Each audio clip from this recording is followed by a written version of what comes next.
Hey guys, welcome to my channel साउ science classes. तो friends, आज की वीडियो बहुत ज़्यादा इंपॉर्टेंट होने वाली है क्लास 12th वालों के लिए और फिज़िक्स वालों के लिए, क्योंकि आज की वीडियो में हम चैप्टर का मोस्ट पार्ट कंप्लीट करेंगे, जो कि हमारा चैप्टर 2 है, वैद्युत फ्लक्स व गॉस की प्रमेय। ठीक है, ये वन शॉट वीडियो होने वाली है, जिसको हम 2 पार्ट्स में भी कर सकते हैं। तो आइए देखते हैं आज कितना इस चैप्टर में हम समझ सकते हैं। ठीक है, तो आइए बिना टाइम वेस्ट किए हुए शुरू करते हैं। कॉपी पेन लेके बैठिएगा और जो चीज़ ना समझ में आए उसको कमेंट पे आप मुझे बता सकते हैं। तो आइए शुरू करते हैं चैप्टर को। तो सबसे पहले हमारा पहला टॉपिक है क्षेत्रफल सदिश, एरिया वेक्टर। अब एरिया वेक्टर क्या होता है? क्षेत्रफल की भी अपनी एक दिशा होती है, जो कि हमेशा तल के लंबवत बाहर की ओर होती है। क्षेत्रफल की भी क्या होती है? अपनी एक दिशा होती है, जो कि हमेशा कहाँ होती है? तल के लंबवत बाहर की ओर होती है। अब देखो कैसे होती है, तो देखो इसको ध्यान से समझना। देखो यहाँ पर मैं अगर एक रेक्टेंगल बना दूँ एरिया, और ये ऐसे करके रखा हुआ है, तो इसकी जो दिशा होगी, इसकी जो क्षेत्रफल सदिश की दिशा होगी, वो कहाँ होगी? लंबवत होगी। ठीक है, वो कहाँ होगी? लंबवत होगी। ठीक है, जिसे हम एन कैप से डिनोट करेंगे। ठीक है, और इस छोटे से पार्ट को हम बोलेंगे ds, है ना, और इस पूरे को बोलेंगे सरफेस। आ रही है मेरी बात समझ में? तो ये होता है हमारा क्षेत्रफल सदिश, जो अपने क्षेत्रफल के, इसकी दिशा कहाँ होती है क्षेत्रफल सदिश की? अपने क्षेत्रफल के लंबवत होती है। जैसे मैं आपसे कहूँ कि ये है ना, अब इसका क्षेत्रफल ये वाला यहाँ पर है, तो इसकी दिशा लंबवत कहाँ हो जाएगी? यहाँ पर हो जाएगी, ऊपर की तरफ लंबवत। अब मैं कहूँ कि मेरे को क्षेत्रफल यहाँ पर इसका देखना है, तो इसकी दिशा कहाँ हो जाएगी? लंबवत हो जाएगी। ऐसे इसका क्षेत्रफल लंबवत हो जाएगा। ठीक है, मुझे इसका क्षेत्रफल देखना है यहाँ पर, ऐसे हो गया, तो इसका क्षेत्रफल यहाँ पर, यानी कि उसके लंबवत होती है। ठीक है, लंबवत बाहर की ओर होती है। आइए समझते हैं वैद्युत फ्लक्स को, जो कि मोस्ट इंपॉर्टेंट है इस चैप्टर का। वैद्युत फ्लक्स क्या होता है? वैद्युत फ्लक्स, वैद्युत फ्लक्स वैद्युत क्षेत्र का एक गुण है। क्या है? एक प्रॉपर्टी है। अब इन्वर्टेड कॉमा वाली बात को बहुत अच्छे से समझना है ध्यान से। किसी वैद्युत क्षेत्र में स्थित, कोई वैद्युत क्षेत्र में स्थित किसी काल्पनिक पृष्ठ से अभिलंबवत गुजरने वाली वैद्युत बल रेखाओं की संख्या को उस पृष्ठ से प्राप्त या बद्ध वैद्युत फ्लक्स कहते हैं। क्या होता है? देखो, ये है हमारा वैद्युत क्षेत्र। क्या है ये? हमारा वैद्युत क्षेत्र। ये आपको थोड़ा दिख रहा होगा, ये हमारा हमने बना लिया वैद्युत क्षेत्र। अब वैद्युत क्षेत्र में स्थित किसी काल्पनिक पृष्ठ से, हमने मान लिया कि इसमें एक काल्पनिक पृष्ठ है। ये काल्पनिक पृष्ठ दिख रहा होगा आपको। ठीक है, ये क्या है? हमारा एक काल्पनिक पृष्ठ है, जो कि वैद्युत क्षेत्र में स्थित है। हम मान लेते हैं, इमेजिनरी है ना, कि एक वैद्युत क्षेत्र में काल्पनिक पृष्ठ है। अब इसमें से होकर गुजरने वाली समस्त वैद्युत बल रेखाओं की संख्या, है ना, समस्त वैद्युत बल रेखाओं की संख्या, उसको क्या बोलेंगे हम? उसी को हम वैद्युत फ्लक्स बोलेंगे। यानी कि इसके अंदर से जितनी पार होके जा रही हैं वैद्युत बल रेखाओं की संख्या, उनकी काउंटिंग को हम क्या बोलेंगे? अब देखो, कुछ ऐसी होंगी जो इसको पार करके नहीं जा रही होंगी, और कुछ ऐसी होंगी जो पार करके जा रही होंगी। ठीक है, तो ये क्या हो जाएगा? हमारा वैद्युत फ्लक्स हो जाएगा। दोबारा देखेंगे, किसी वैद्युत क्षेत्र में स्थित किसी काल्पनिक पृष्ठ से, ये हमारा काल्पनिक पृष्ठ मान लिया, अभिलंबवत मतलब परपेंडिकुलर, ये अभिलंबी तो जा रही है, इसके 90 डिग्री का एंगल बना रही है। देखो, ये देखो, इसके साथ 90 डिग्री का एंगल बना रही है। यहाँ पर देखो, इसका लंबवत सदिश कहाँ होगा? बाहर की तरफ होगा, तो ये 90 डिग्री का एंगल बनाते हुए जा रही हैं। ठीक है, इस पृष्ठ के साथ में अभिलंबवत गुजरने वाली वैद्युत बल रेखाओं की संख्या को उस पृष्ठ से बद्ध मतलब प्राप्त वैद्युत फ्लक्स कहते हैं। कितना ईजी है, इसे फाई से प्रदर्शित करते हैं। फाई सफिक्स में ई से क्या बोलते हैं? इसे फाई। ठीक है, आइए इसका आगे का देखते हैं। तो देखिए, यहाँ पर जो ई होती है वो प्रति एकांक क्षेत्रफल से अभिलंबवत गुजरने वाली वैद्युत बल रेखाओं की संख्या होती है, और एस जो होता है वो क्षेत्रफल होता है। तो ध्यान से देखिएगा, इसका फॉर्मूला क्या बनता है? फाई सफिक्स में ई बराबर ई वेक्टर डॉट एस। क्या होता है? E vector dot S vector. Phi suffix में ई बराबर ई एस। आप जानते हो ए डॉट बी क्या होता है? A B cos theta. तो ये क्या हो जाएगा? ई एस कॉस थीटा, जहाँ पर थीटा क्या होता है? ई व एस के मध्य कोण होता है। ई व एस के मध्य कोण होता है। अब मैं एक और चीज़ समझा दूँ। देखो, यदि संपूर्ण पृष्ठ एस वेक्टर हो तथा अल्पांश डी एस वेक्टर हो, हम क्या करते हैं? छोटे छोटे पार्ट से निकालते हैं, उसका इंटीग्रेशन कर देते हैं। तो यहाँ पर हमने छोटे बहुत ही अल्पांश डी एस से होकर गुजरने वाला फ्लक्स निकाल लिया। अब जब डी एस से, जैसे देखो ये कोई पृष्ठ है, अब हमें क्या चाहिए? थोड़ा सा चाहिए हमें डी एस, बस ये पूरा एस है और हमने डी एस का निकाल लिया। डी एस का निकाल के इंटीग्रेशन कर देंगे तो थोड़ा सा फ्लक्स ही तो मिलेगा। तो डी फाई बराबर क्या हो जाएगा? ई vector dot D S vector हो जाएगा। तो हम यहाँ पर दोनों तरफ इंटीग्रेशन कर देंगे। तो ये देखो, ये क्या फाई नहीं है, ये इंटीग्रेशन है, ये पृष्ठीय क्षेत्रफल है, पृष्ठीय क्षेत्रफल का इंटीग्रेशन समाकलन है। ठीक है, तो vector E vector dot D S vector हो जाएगा। क्लियर है मेरी बात? इसका मात्रक क्या होगा? इसका मात्रक होता है न्यूटन इंटू मीटर स्क्वायर और बटे में कूलाम होता है। ठीक है, न्यूटन इंटू मीटर स्क्वायर बटे में कूलाम, और यह एक अदिश राशि है और इसकी विमा ये होती है। ठीक है, वन शॉट वीडियो है, तो मैं आपको डिटेल में ज़्यादा नहीं समझा पाऊंगा। बाकी आपको कुछ समझ में नहीं आया, डिटेल वीडियो चाहिए तो आप मुझे कमेंट करके बता सकते हैं। देखो धनात्मक वैद्युत फ्लक्स और ऋणात्मक वैद्युत फ्लक्स आपने फर्स्ट चैप्टर में पढ़ रखा है कि प्लस क्यू से वैद्युत बल रेखाएं हमेशा बाहर की तरफ निकल रही हैं। तो बाहर की तरफ अगर पृष्ठ में से होकर वैद्युत बल रेखाएं निकलेंगी तो वो कैसा होगा, धनात्मक। और अंदर की तरफ आ रही होंगी तो वो कैसा होगा, नेगेटिव होगा। बस ये था इसमें, ठीक है। आइए आगे देखते हैं, जो कि मोस्ट इंपॉर्टेंट टॉपिक है हमारा अब नेक्स्ट, वो है गाउस की या गॉस की प्रमेय। देखो गाउस भी लिखा सकता है, गॉस भी लिखा सकता है, कुछ भी लिखा सकता है ना। आपको बस याद रखना है कि गॉस की प्रमेय क्या होती है। तो देखिए, गाउस ने किसी बंद पृष्ठ से बद्ध कुल वैद्युत फ्लक्स तथा पृष्ठ द्वारा घिरे आवेश के मध्य एक संबंध स्थापित किया, जिसे गाउस का नियम कहते हैं। गाउस ने क्या बताया था, एक बंद पृष्ठ लिया था उन्होंने, है ना। उन्होंने क्या लिया था, देखो मैं बताता हूँ। उन्होंने एक बंद पृष्ठ लिया था, उन्होंने जैसे मान लिया फुटबॉल ले ली, है ना। ये क्या है, फुटबॉल है, ये वृत्त नहीं है, ये फुटबॉल है, यानी कि गोल है, ठीक है। अब पृष्ठ से बद्ध कुल वैद्युत फ्लक्स, इसके अंदर प्लस क्यू आवेश रख दिया। अब देखो वो चारों तरफ निकलेगा, है ना। वो क्या जाएगा, चारों तरफ जाएगा। अब इससे पृष्ठ, अब ये आवेश से गिर गया, है ना। क्योंकि आप जानते हो, आपने फर्स्ट चैप्टर में पढ़ रखा है कि आवेश जो होता है वो सतह पर समान रूप से वितरित हो जाता है। आवेश जो होता है वो सतह पर समान रूप से वितरित हो जाता है, उसका अंदर कोई अस्तित्व नहीं रहता। अंदर हम क्यू बराबर क्या बोलेंगे, 0, क्योंकि ये पूरा सतह पर विराजमान हो जाएगा, ठीक है। अब उन्होंने बताया क्या, उन्होंने ये बताया, देखिए इसके अनुसार वैद्युत क्षेत्र में स्थित किसी भी काल्पनिक बंद पृष्ठ से होकर गुजरने वाला कुल वैद्युत फ्लक्स, क्या बोला उन्होंने, वैद्युत क्षेत्र में स्थित किसी भी काल्पनिक बंद पृष्ठ से होकर गुजरने वाला कुल वैद्युत फ्लक्स पृष्ठ पर उपस्थित कुल आवेश Q का 1/ε0 गुना होता है। तो देखिए मैं आपको दोबारा समझाता हूँ। उन्होंने बोला कि वैद्युत क्षेत्र में स्थित, देखो ध्यान से देखो, यहाँ पर प्लस Q आवेश रखा हुआ है, ठीक है। अब वैद्युत क्षेत्र में स्थित किसी भी काल्पनिक बंद पृष्ठ, तो देखो यहाँ पर हमने देखा कि यहाँ पर वैद्युत बल रेखाएं क्या हैं, बाहर की तरफ निकलनी, लंबवत, ठीक है। तो देखो हम बोल सकते हैं कि ये वैद्युत क्षेत्र हो गया, ये क्या हो गया हमारा, वैद्युत क्षेत्र हो गया। तो वैद्युत क्षेत्र में स्थित किसी भी काल्पनिक बंद पृष्ठ, अब देखो ये क्या हो गया, ये काल्पनिक बंद पृष्ठ है, गोल है ये, है ना, होकर गुजरने वाला कुल वैद्युत फ्लक्स। अब कुल वैद्युत फ्लक्स का मतलब क्या हो गया कि इस पृष्ठ में से होकर गुजरने वाली बल रेखाओं की संख्या, देखो 1 2 3 4 5 6 7, यानी कि 7 निकल रही हैं, यानी कि वैद्युत फ्लक्स कितना हो गया, 7 हो गया। ये होता है वैद्युत फ्लक्स, आया समझ में।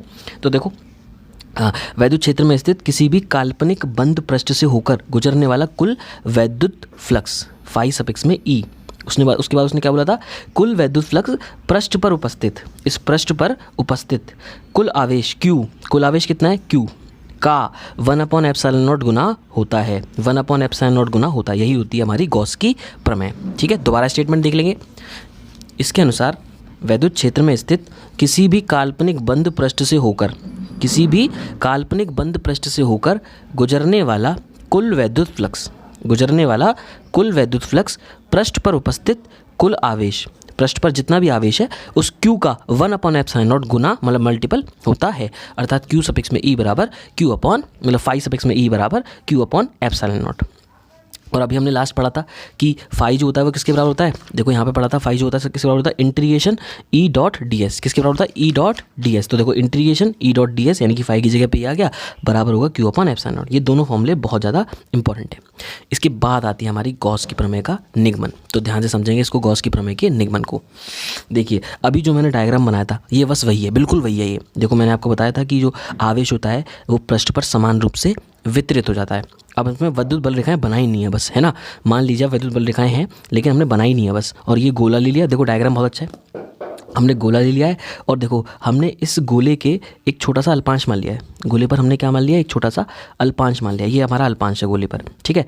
और ये अल्पांश है और इसकी दिशा कहाँ होगी, परपेंडिकुलर होगी। मैंने आपको बताया था क्षेत्रफल सदिश की दिशा कहाँ होती है, परपेंडिकुलर होती है। तो ये इसकी दिशा हो जाएगी परपेंडिकुलर, जो कि हो जाएगी ds, क्या हो जाएगी, ds वेक्टर हो जाएगी इसकी दिशा, ठीक है। क्लियर हो गई इतनी बात। अब इसकी जो त्रिज्या है वो कितनी है, r है। इसकी जो त्रिज्या है यहाँ से यहाँ तक की दूरी वो कितनी है, r है। और देखो हमने बताया कि वैद्युत क्षेत्र जो होता है वो लंबवत निकलता है बाहर की तरफ, लंबवत निकलता है बाहर की तरफ। देखो ई वेक्टर की दिशा भी क्या होगी, यहीं होगी। ई वेक्टर की दिशा भी कहाँ होगी, यहीं पे होगी। तो ये इतनी बात समझ में आ गई।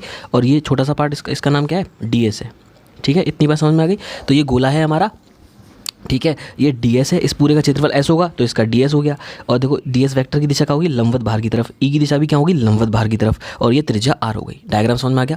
अब गॉस की प्रमेय का निगमन करते हैं। देखिए माना कि कोई बंद पृष्ठ s है, हमने ले लिया बंद पृष्ठ ऐसे है जिसके अंदर प्लस क्यू आवेश रखा गया है। अभी देखा हमने प्लस क्यू आवेश रखा गया है और इसके केंद्र बिंदु ओ से आर दूरी पर पी स्थित है। बिंदु पी स्थित है, इसके केंद्र ओ से आर दूरी पर बिंदु कौन सा स्थित है?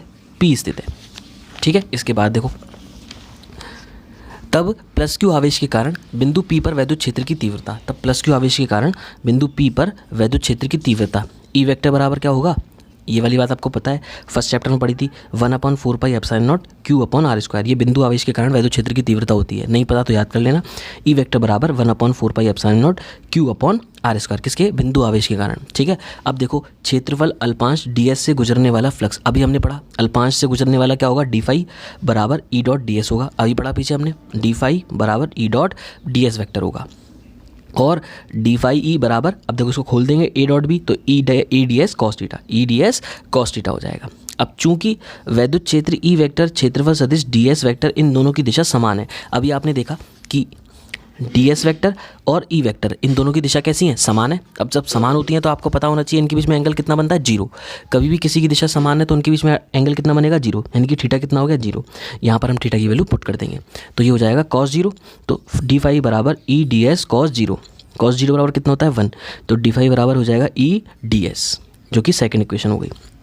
समीकरण 1 का मान समीकरण 2 में रखने पर, समीकरण 1 का मान क्या था हमारा? ये रहा, ई बराबर 1/4 pi epsilon naught Q upon R square. अब इसे एक का मान हम 2 में रख देंगे, यहाँ पर ई की वैल्यू यहाँ पर रख देंगे। तो देखो डी फाई बराबर क्या हो जाएगा? 1/4 पाई एप्सिलॉन नॉट, ई की जगह पे आ गया क्यू अपॉन आर स्क्वायर पूरा, और इनटू में डी एस आ गया, है ना। अब देखो ध्यान से, पृष्ठ S से निकलने वाला संपूर्ण वैद्युत फ्लक्स, तो पृष्ठ S से निकलने वाला, अभी तो हमने DS निकाला था, DS से निकलने वाला निकाला था इस छोटे से अल्पांश से, इस छोटे से अल्पांश से निकाला था निकलने वाला। अब पूरे से चाहिए तो पूरे से निकलने वाला फ्लक्स निकाल लेंगे, तो हम क्या करेंगे? इंटीग्रेशन करेंगे। अभी बताया था इंटीग्रेशन पृष्ठीय समाकलन कर देंगे, तो ये पूरा हो गया हमारा क्षेत्रीय पृष्ठीय समाकलन, है ना। तो डी फाई बराबर integration 1/4 pi epsilon naught Q upon R square into में डी एस। अब इंटीग्रेशन होना किसका है? होना तो भाई क्षेत्रफल का है ना।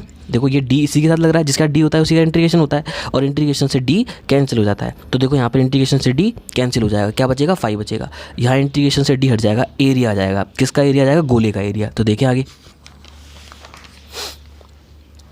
तो देखो यहाँ पर से इंटीग्रेशन हट गया तो ये क्या बन गया? फाई बन गया। ठीक है, और फाई बराबर हो गया 1/4 pi epsilon naught Q upon R square, और ये हो गया तुम्हारा पूरा इंटीग्रेशन ds का। अब आप जानते हो गोले का संपूर्ण पृष्ठ S का क्षेत्रफल क्या होता है। अब देखो यहाँ से इंटीग्रेशन से d हट जाएगा, क्या बचेगा? क्षेत्रफल बचेगा। और गोले का संपूर्ण पृष्ठ का क्षेत्रफल कितना होता है? 4 पाई आर स्क्वायर। कितना होता है? 4 पाई आर स्क्वायर। तो संपूर्ण पृष्ठ से क्षेत्रफल निकाल लेंगे हम, है ना, रख देंगे यहाँ पे, तो इसकी जगह पे क्या आ गया? 4 पाई आर स्क्वायर आ गया। अब देखो आर स्क्वायर से आर स्क्वायर कैंसिल, 4 पाई से 4 पाई कैंसिल, क्या बचा? फाई बराबर क्यू अपॉन में एप्सिलॉन नॉट, और यही क्या है? हमारी गॉस की प्रमेय है। ठीक है, देखा कितनी जल्दी हो गया हमारा इतना काम। अब देखो इसके बाद मैं आपको इंपॉर्टेंट चीज़ पे लेके चलता हूँ, जो कि है गॉस के प्रमेय से कूलाम के नियम की उत्पत्ति। ठीक है, गॉस की प्रमेय से कूलाम के नियम की उत्पत्ति। आई होप आपको अगर कूलाम का नियम नहीं पता है तो उसका रिवीजन करना, ये तभी समझ में आएगा। देखो ध्यान से, देखो अभी जो हमने प्रमेय में डायग्राम देखा था निगमन में, वही डायग्राम है सेम ये, बस इसका उधर बना दिया, जगह नहीं थी तो इसको ऐसे बनाना चाहिए था, इधर बना दिया है। वही है, ds अल्पांश है ना, और ई वेक्टर वही सब है। देखो बहुत ईजी है। माना बिंदु O पर एक आवेश प्लस क्यू स्थित है तथा इसे r दूरी पर एक बिंदु P है। r दूरी पर क्या है? ये r रेडियस हो गई, और ये बिंदु क्या है? P है। ठीक है, बिंदु O को केंद्र मानते हुए एक काल्पनिक गाउसियन पृष्ठ खींचा, अतः ई वेक्टर व ds वेक्टर के बीच कोण। अब देखो मैंने अभी आपको बताया था कि ई वेक्टर और ds वेक्टर इन दोनों के बीच में कोण कितना होगा? थीटा बराबर 0 डिग्री होगा, क्योंकि इन दोनों की दिशा समान है। अब अल्पांश ds से बद्ध विद्युत फ्लक्स, तो देखो अल्पांश ds से कितना मिलेगा? डी फाई मिलेगा। तो डी फाई बराबर क्या हो जाएगा? E D S cos theta, अभी पढ़ा था हमने, तो कॉस थीटा की जगह पे कॉस 0 आ जाएगा। ठीक है, तो डी फाई बराबर ई डी एस क्या हो जाएगा? डी फाई बराबर ई डी एस। संपूर्ण पृष्ठ से बद्ध वैद्युत फ्लक्स, संपूर्ण पृष्ठ से बद्ध वैद्युत फ्लक्स, फाई बराबर क्या हो जाएगा? इंटीग्रेशन डी फाई ई, क्या हो जाएगा? इंटीग्रेशन डी फाई ई बराबर इंटीग्रेशन ई डी एस, क्या हो जाएगा? Integration E D S. कैसे हो जाएगा? देखो डी फाई, देखो हम संपूर्ण पृष्ठ से बद्ध वैद्युत फ्लक्स निकालने हैं। अब संपूर्ण पृष्ठ से क्या हो जाएगा? इंटीग्रेशन हो जाएगा, तो फाई बराबर किसके होता है? इंटीग्रेशन डी फाई के होता है। किसके होता है? इंटीग्रेशन डी फाई के होता है। अब इंटीग्रेशन डी फाई की जगह क्या आ जाएगा? ई डी एस आ जाएगा। क्या आ जाएगा? ई डी एस आ जाएगा। तो ये हो गया ई डी एस। क्लियर है मेरी बात? अब देखो ध्यान से, इंटीग्रेशन किसका होगा? डी एस का होगा, और गोले का क्षेत्रफल क्या होता है, अभी हमने देखा 4πr² होता है। गॉस की प्रमेय से अब हम क्या देखेंगे, गॉस की प्रमेय से फाई सफिक्स में ई बराबर क्या होता है, क्यू अपॉन एप्सिलॉन नॉट होता है। तो यहाँ पर हम फाई सफिक्स में ई बराबर क्या रख देंगे, क्यू अपॉन एप्सिलॉन नॉट। तो देखो ये क्यू अपॉन एप्सिलॉन नॉट के बराबर हो जाएगा, तो क्या हो जाएगा, ई इंटू 4πr² बराबर क्यू अपॉन एप्सिलॉन नॉट हो जाएगा। ठीक है, देखो इसके बाद अब ई बराबर क्या होता है, ई बराबर क्या हो गया, देखो डिवाइड में चला गया, ई बराबर 4π एप्सिलॉन नॉट डिवाइड में चला गया, तो ई बराबर 1/4π epsilon naught Q upon r²। अब यदि बिंदु पी पर एक आवेश क्यू नॉट रखा हो, अब बिंदु पी पर क्या रख दें हम, एक आवेश क्यू नॉट रख दें, तो उस पर लगने वाला बल क्या होगा, F बराबर क्यू नॉट इंटू ई। ये आपको पढ़ना होगा फर्स्ट चैप्टर का, ये F बराबर क्या होता है, क्यू ई होता है, तो क्यू नॉट ई हो गया, तो F बराबर क्यू नॉट इंटू ई। अब देखो ई यहाँ पर हम रख देंगे पूरी वैल्यू, क्या रख देंगे, ई की वैल्यू यहाँ पर हम रख देंगे, तो क्या हो जाएगा 1/4π epsilon naught q into q naught upon r²। और यही क्या है, हमारा कूलाम का नियम होता है, यही क्या होता है, कूलाम का नियम होता है। हो गया पूरा, ठीक है। देखिए ये निगमन भी कर दिया हमने। अब हम लास्ट टॉपिक करने वाले हैं आज की वीडियो का, इसके बाद 2 डेरिवेशन बचेंगे जो हम नेक्स्ट वीडियो में करेंगे। ठीक है, तो देखो लास्ट है और ये भी इंपॉर्टेंट है और बहुत ज़्यादा इजी है। देखो गॉस की प्रमेय के अनुप्रयोग, माना कैपिटल R त्रिज्या का एक विलगित गोलीय चालक, विलगित मतलब क्या होता है, अकेला, है ना, उसके साथ कोई और नहीं है, विलगित गोलीय चालक है जिसे प्लस क्यू आवेश दिया जाता है, जिसे हमने क्या दे दिया, प्लस क्यू आवेश दे दिया। ये हमारा कोई विलगित गोलीय चालक है जिसे हमने क्या दे दिया, प्लस क्यू आवेश दे दिया है। ठीक है, उसके बाद तथा जो गोले की सतह पर समान रूप से फैल जाता है। अब हमें पता है कि गोले की सतह पर समान रूप से फैल जाएगा, ये प्लस क्यू हो जाएगा कि नहीं हो जाएगा, क्लियर है मेरी बात, ये क्या हो जाएगा, प्लस क्यू आवेश हो जाएगा जो कि समान रूप से सतह पर फैल जाता है। ठीक है, उसके बाद हमें इस गोले के पृष्ठ पर, गोले के बाहर और गोले की सतह पर हमें क्या करना है, इस गोले के पृष्ठ पर यानी कि सतह पर और गोले के बाहर, ठीक है, बाहर और गोले के भीतर, ये तीन जगह कौन सी बोली मैंने, ध्यान से समझना मेरी बात को, 3 जगह कौन कौन सी बोली मैंने, कि एक तो गोले के पृष्ठ पर, एक गोले के भीतर और गोले के बाहर हमें क्या करना है, वैद्युत क्षेत्र की तीव्रता ज्ञात करनी है और बतानी है। ठीक है, उनको ज्ञात करके बताना है कि उनके फॉर्मूले क्या क्या होंगे। ठीक है, तो आइए इसको हम शुरू करते हैं बिना टाइम वेस्ट किए। 1 मिनट ज़रा डायग्राम को मैं थोड़ा सा कंप्लीट कर लूँ ताकि आपको दिख सके वीडियो में। ठीक है, अब आई होप आपको दिख रहा होगा। तो देखो सबसे पहले हम देखेंगे गोले के बाहर स्थित किसी बिंदु पर वैद्युत क्षेत्र की तीव्रता, तो गोले के बाहर स्थित, तो देखो ध्यान से, हमने गोला लिया, इस पर प्लस क्यू आवेश दिया, है ना, ओ केंद्र पर रखा हुआ है, जिसकी त्रिज्या जो है वो कितनी है, इसकी त्रिज्या देखो, गोले की त्रिज्या कैपिटल आर है, गोले की त्रिज्या कितनी है, कैपिटल आर। और देखो बाहर हमने एक बिंदु पी मान लिया, यहाँ पर हमने क्या मान लिया, एक बिंदु पी मान लिया। अब जब बिंदु पी मान लिया तो यहाँ से हमने एक काल्पनिक पृष्ठ खींच लिया, यहाँ से हमने क्या खींच लिया, एक काल्पनिक पृष्ठ खींच लिया। इसको बोलते हैं गॉसीय पृष्ठ, क्योंकि गॉस के नियम से यूज़ हो रहा है तो गॉसीय पृष्ठ बोलते हैं, इसको बोलते हैं गॉसीय पृष्ठ। अब देखो इस पृष्ठ पर भी हम वही चीज़ करेंगे, एक छोटा सा अल्पांश मानेंगे, एक ds दिशा होगी और उसी दिशा में क्या होगा, ई होगा, उसी दिशा में क्या होगा, ई वेक्टर होगा हमारा। क्लियर है मेरी बात, और इसको हम ds बोलेंगे। ठीक है, क्लियर हो गई, इतनी बात समझ में आ गई। अब इसके बाद देखो ध्यान से, ये हमने डायग्राम बना लिया जो कि हम बाहर निकाल रहे हैं। ठीक है, तो देखो माना बिंदु P गोलीय कोश के बाहर स्थित है, ये गोलीय कोश है ना, उसके बाहर स्थित है। तब हमने स्मॉल r त्रिज्या के गॉसीय पृष्ठ की कल्पना की। अभी हमने माना कि स्मॉल r त्रिज्या का, ये स्मॉल r त्रिज्या है, स्मॉल r त्रिज्या का बड़ा सा एक गॉसीय पृष्ठ है। अब हम जानते हैं गॉस की प्रमेय से, गॉस की प्रमेय क्या कहती थी, फाई सफिक्स में ई बराबर क्यू अपॉन में एप्सिलॉन नॉट, जो कि होती है फर्स्ट इक्वेशन। तथा वैद्युत फ्लक्स की परिभाषा से, अब वैद्युत फ्लक्स की परिभाषा में मैंने आपको दिखाया था, ये काम में आएगा, फाई सफिक्स में ई बराबर integration E dot D S. अब देखो E dot D S, A dot B क्या होता है, ए बी कॉस थीटा, तो ई डी एस क्या हो जाएगा, E D S cos theta. Theta की वैल्यू कितनी होती है, 0 होती है, कितनी होती है, थीटा की वैल्यू 0 होती है। फाई सफिक्स में ई बराबर क्या हो जाएगा, इंटीग्रेशन ई डी एस हो जाएगा। अब इंटीग्रेशन किसका करेंगे हम, डी एस का, जो कि हो जाएगा 4πr², तो इसकी जगह पे आ गया 4πr²। फाई सफिक्स में ई बराबर क्या हो गया, ई इंटू 4πr²। और हम जानते हैं गॉस की प्रमेय से क्या होता है, क्यू अपॉन एप्सिलॉन नॉट होता है, तो हमने रख दिया क्यू अपॉन एप्सिलॉन नॉट। तो ये किसके बराबर हो गया, ई इंटू 4πr² के, 4πr² का जाएगा डिवाइड में जाएगा, तो ई बराबर क्या हो जाएगा, 1/4π एप्सिलॉन नॉट क्यू अपॉन में स्मॉल r²। आगे मेरी बात समझ में।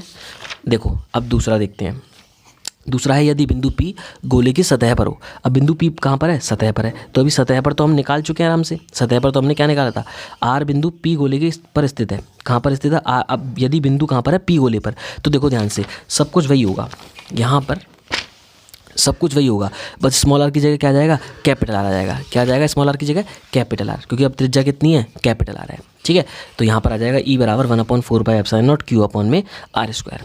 अब आ गया यदि बिंदु P गोले के अंदर स्थित है। अब बिंदु P कहाँ है, गोले के अंदर स्थित है, यहाँ कहीं। अब गोले के अंदर स्थित होगा तो मैंने आपको क्या बताया था कि माना बिंदु P गोले के अंदर स्थित है, परंतु हम जानते हैं कि यदि किसी गोले के केंद्र पर आवेश रखें तो वह उस गोले की संपूर्ण सतह पर समान रूप से वितरित हो जाता है, अर्थात भीतर इसका कोई महत्व नहीं रहता। तो Q बराबर क्या हो जाएगा 0, और Q 0 हो गया तो E बराबर भी क्या हो जाएगा 0।